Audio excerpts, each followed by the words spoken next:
pour nous, en tant qu'évaluateur, c'est le fun de récolter des bonnes données. Puis on a la chance d'avoir un système comme Catapulte cette année.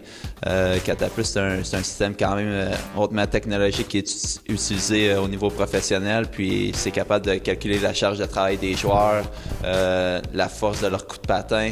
Donc en ayant ces données-là quand même, on va être capable de comparer chaque joueur dans l'équipe, puis aller voir s'il y a des indicateurs de performance au bout de la ligne. Mais aussi, on veut avoir des statistiques descriptives du match en tant que tel, puisque c'est ce groupe de joueurs-là qui c'est M16. Il n'y a pas eu vraiment d'études qui a été faite à ce sujet-là. Donc, si on est capable d'avoir une bonne base, mais on va être capable de pouvoir comparer des cohortes à plus long terme. C'est une camisole qu'on met sur les joueurs actuellement. Puis la camisole, elle a une petite pochette qui est placée entre les omoplates, donc à la hauteur un peu plus bas que les épaules. C'est des accéléromètres. Donc, un peu comme les montres intelligentes, nos téléphones, quand ils sont capables de dire « Ah, tu sais, t'as marché tel nombre de pas aujourd'hui », bien, ces données-là, en fait, sont un peu mieux travaillées, sont spécialisées dans ça, mais ça capte tous les mouvements qu'un joueur fait quand il est sur la glace. On a mis des données pour le volume, des données pour l'intensité. Puis par la suite, on va être capable de dire pour chaque athlète, mais aussi pour chaque position. On va mettre ça tout au poids relatif. Donc, on va prendre la donnée puis on va le diviser par le poids du joueur. En divisant par le poids, on est capable de vraiment mettre tout le monde sur le même pied d'égalité puis pouvoir les comparer ensemble. Ce qu'on va aller regarder, c'est par exemple le nombre de foulées de patins qu'on peut avoir sur une distance de 45 mètres qu'on faisait ici. Donc, la vitesse, évidemment, on peut aller voir un peu la force que les joueurs ils vont mettre dans leur coup de patin, vraiment dans une ligne droite, en fait. Comme ça, on peut aller voir après ça dans une situation de match. Est-ce qu'il est capable de récupérer? Après ça, l'agilité, ça va tester tous les mouvements plus circulaires qu'on va faire au hockey. Donc, un virage, un pivot.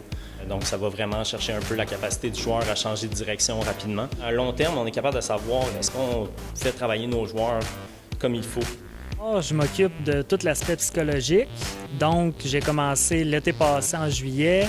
On a repassé les questionnaires de motivation un peu cet été. Là, il y a les entrevues. Par la suite, on va venir agir un peu plus sur comment on réagit sous pression, donc le fameux choking dans les événements importants. On va essayer d'accompagner les joueurs et les joueuses pour que la fin de semaine du tournoi soit à leur meilleur. Il y a quelques joueurs, quelques joueuses aussi la semaine passée qui m'ont vraiment surpris positivement. Le laboratoire là, à l'Université du Québec à Trois-Rivières, on se spécialise sur le hockey. Et plus spécialement à l'adolescence. Donc, les 12 à 17 ans, c'est pas mal notre expertise. Là. Les joueurs, on leur fournit des rapports, autant sur leurs données psychologiques que leurs tests de conditions physiques ou leurs résultats sur glace.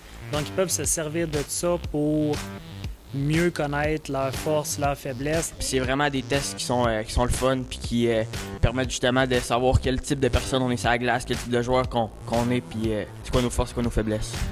Bien, je pense que ça te permet de te pousser au plus possible. Puis, je pense que ça véhicule de l'énergie positive parce que tes coéquipiers t'encouragent tout le temps. Puis, tu te pousses à devenir meilleur à travers ces expériences. Puis, tu veux pas vraiment nécessairement te comparer aux autres joueurs. Tu veux juste t'améliorer comparé à l'année passée ou il y a 3 mois. Donc, ouais, c'est intéressant. Surtout, ça peut aider à savoir à quoi améliorer. Comme quel type de joueur on veut être. Fait que si je vois que je suis moins explosif, c'est le fun parce que je peux savoir que c'est l'explosivité qu'il faut que j'améliore. Je pense que c'est une expérience qui est enrichissante pour ceux qui vont faire partie de l'équipe, mais aussi pour ceux qui le feront pas. C'est vraiment, t'es traité comme des professionnels, c'est vraiment un camp qui est incroyable, puis c'est une expérience unique à vivre. Puis moi, honnêtement, je suis très bien raide ici.